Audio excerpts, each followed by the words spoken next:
Moikka ja tervetuloa taas tuomarivideoiden pariin. Tänään me harjoitellaan perusnäyttöjä, joita näyttää kakkos-, kolmos- ja takarajatuomari. Lähdetään lyönneistä liikkeelle. Meillä on 3 vaihtoehtoa: laiton, kentässä tai koppi. Miten nämä näytetään? Laiton näyttö tulee pään yläpuolelle. Ristipulta heilutetaan laajassa kaaressa niin, että se näkyy joka puolelle kenttää.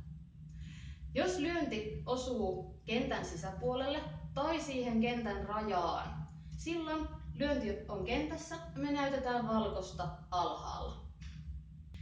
Jos lyönti ei ole kumpaakaan näistä, se on silloin koppi. Eli se on päätynyt ulkopelaajan haltuun ilman, että koskee maahan välissä.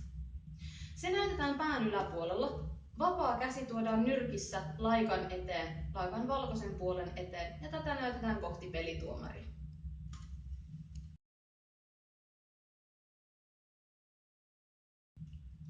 Kakkosella ja kolmosella on tärkeää osata näyttää myös ehtimiset ja pallot pesäkilvoissa.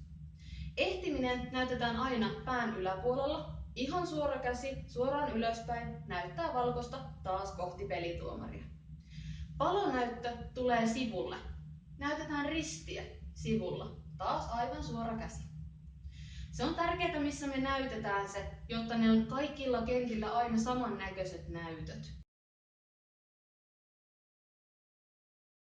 Jos pallo on esimerkiksi kakkospesässä ja ykköspesästä ollaan irti, niin silloinhan ykkösellä oleva juoksija palaa. Me viestitetään siitä, milloin pallo on pesässä meidän laikan avulla. Tämä on peilaamista. Kun pallo tulee pesään, näytetään valkosta kohti sitä edellisen pesän tuomaria. Esimerkiksi kun pallo tulee pesään nyt, niin mä käänsin mun laikan samaan aikaan.